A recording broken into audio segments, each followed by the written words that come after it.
about why the touch typing is important। ये है कि एज ए कोडर जब हमें कभी फंक्शंस के अंदर जो है वो वेरिएबल लिखने पड़ते हैं या कमेंट्स लिखने पड़ते हैं, जैसे मल्टी लाइन कमेंट्स भी पाइथन के अंदर एक कॉन्सेप्ट है। I am not sure about, मतलब दूसरी लैंग्वेजेस का मुझे नहीं पता, लेकिन आर में और पाइथन में भी हम यूज़ करते हैं, जावास्क्रिप्ट में भी होता है। तो उसके अंदर जो है वो मल्टी लाइन कमेंट्स जब हम लिख रहे होते हैं, या अगर मल्टी लाइन कमेंट्स ना भी हों, उसके अलावा भी अगर अब कमेंट्स लिखने हों या वेरिएबल ऐसे हों, जैसे नॉर्मली कहा जाता है कि जो वेरिएबल हैं उनके ऐसे नाम रखो कि वो कोई अननोन अगर बंदा आपके कमेंट्स या आपके कोड पढ़े तो उसको समझ आए ना कि एक्स ना हो उसका नाम वेरिएबल्स का, या कोई मीनिंगफुल वेरिएबल्स के नेम हो। तो अगर उसकी टच टाइपिंग होगी तो वो इसका मतलब है कि दूसरे कोडर से ज़्यादा जल्दी कोड लिख सकेगा। वो ठीक है आपकी बात कि वो चैट जीपीटी के थ्रू या गिटहब उसके थ्रू, कोपायलट के थ्रू कोड जनरेट कर सकेगा, लेकिन ज़रूरी नहीं है कि वो कोड ठीक हो जो आपके रिक्वायर्ड है।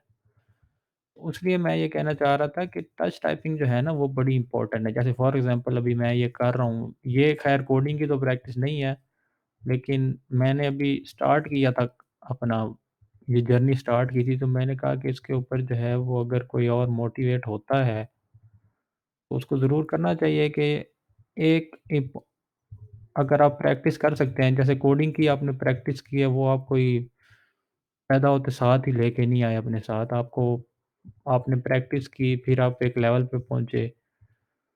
तो ये भी उसी तरह है कि एक प्रैक्टिस आपने करनी है और ये आपको इन द लॉन्ग रन फ़ायदा भी देगी। वो इस तरह के नॉर्मली आपने देखा होगा कि जो गवर्नमेंट की जॉब आती है टाइपिस्ट की, उसमें आपने देखा होगा कि वो माँग रहे होते हैं कि 60 वर्ड्स पर मिनट हो।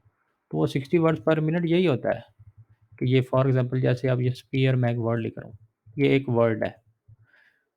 करेक्शन इसमें हो, अब उसमें उन्होंने ये तो डिफ़ाइन नहीं किया होता कि उसकी कितनी है आपकी अम, एक्यूरेसी कितनी है,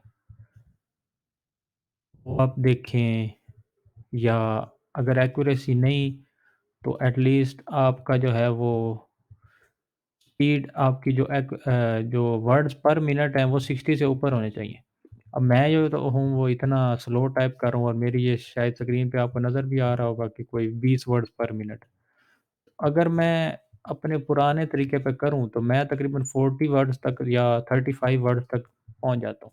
लेकिन मैंने क्या किया कि मैं अपने ऊपर एक किस्म का ना, क्या कहते हो कि ज़ुल्म कर रहा हूँ, और मैं चाह रहा हूँ कि मैं अभी चाहे थोड़ा बहुत बर्दाश्त कर लूँ, लेकिन मैं इन द लॉन्ग रन जो अगर आप सर्च करेंगे ना अ, टच टाइपिंग की लोगों की क्या स्पीड है, तो आपको पता चलेगा लोग 120 वर्ड्स पर मिनट तक भी हैं। लेकिन वो शायद कोडिंग में तो ना हो, लेकिन वैसे भी हैं। तो ये इस हिसाब से जो है वो बड़ी इम्पोर्टेंट चीज़ है कि हम टच टाइपिंग की तरफ जो एज़ ए कोडर्स हैं वो ध्यान दें। हम इतना उस तरफ जाते नहीं हैं। हम बस जो है वो कहते हैं कि हाँ, बस कोडिंग हो रही है ना तो बस चलती जाए।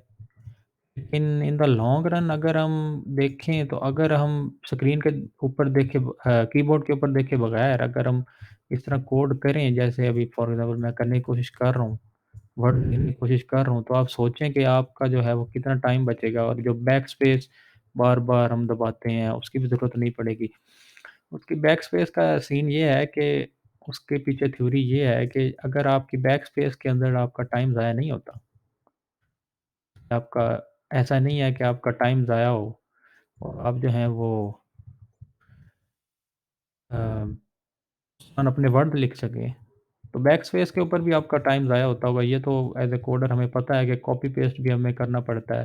तो अगर कंट्रोल सी या कमांड सी बजाने की बजाय, प्रेस करने की बजाय हम जो है वो डायरेक्ट उसके ऊपर चले जाएँ, एक्यूरेसी को बेहतर करने पे। एक्यूरेसी का मतलब ये है कि आप ये जैसे फॉर एग्ज़ाम्पल अभी मेरी 3-4 गलतियाँ हैं इस पेज के ऊपर, तो एक्यूरेसी अगर मेरी होती, तो मेरी कोई गलती ना होती, और जब एक्यूरेसी बढ़ेगी, तो फिर स्पीड उसके पीछे ये अगर आप सर्च करेंगे ना तो ये खुद ही लोग बता रहे होते हैं जिनकी टच टाइपिंग अच्छी है कि अगर आप अपनी स्पीड के ऊपर कॉन्संट्रेट ना करें और अपनी एक्यूरेसी के ऊपर कॉन्संट्रेट करें तो आपकी जो स्पीड है वो खुद ब खुद बढ़ जाएगी।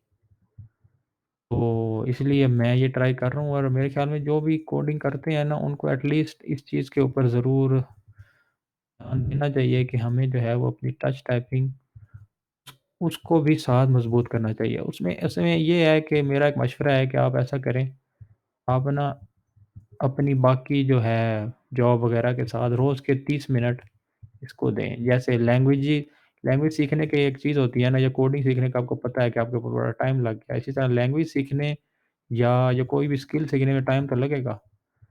एटलीस्ट लेकिन इन द लॉन्ग रन जो है ना मैं ये समझता हूँ कि ये चीज़ आपको फ़ायदा देगी। आप आपको नीचे नहीं देखना पड़ेगा कीबोर्ड के ऊपर और आप जो है वो डायरेक्ट वो आप कर सकते हैं। सोचें कि अगर आपने कोड कॉपी पेस्ट करना है, आप क्या करें कि आप जो है वो डायरेक्ट कमांड सी स्क्रीन के ऊपर देखे बगैर और स्क्रॉल करते रहें। अच्छा माउस हो आपके पास और आप स्क्रॉल करते जाएँ और आप जो है वो कोड लिखते जाएँ। तो हाउ हाउ मतलब कितनी आसानी से आप जो है वो दूसरे कोडर्स को कम्पीट भी कर सकते हैं। तो ये एक अच्छा आइडिया था, मैंने कहा कि ये जो है वो एटलीस्ट उर्दू या हिंदी स्पीकिंग वालों को ज़रूर देना चाहिए क्योंकि हम सारी ज़िंदगी अब देखें स्क्रीन के ऊपर ही हमारा टाइम गुज़रेगा। हम जो कोडिंग की इस फ़ील्ड में आ गए हैं या जो टेक्निकल स्टेम की फ़ील्ड्स में हैं, उनको पता है कि उनका तो टाइम तो सारा या जो रिसर्च की फ़ील्ड में है, जिन्होंने आर्टिकल्स लिखने हैं, वो भी इसी तरह उन्होंने भी अब स्क्रीन के ऊपर ही सारी ज़िंदगी गुज़ारनी है, कंप्यूटर के ऊपर। तो जो उसके लिए एसेंशियल स्किल है, अगर वही हम ना सीखें और हम इधर-उधर से 40 वर्ड्स पर मिनट से ऊपर ही ना जाएँ, तो बात तो नहीं बनती। ये ज़रूर इसके ऊपर हमें जो है वो सोचना चाहिए।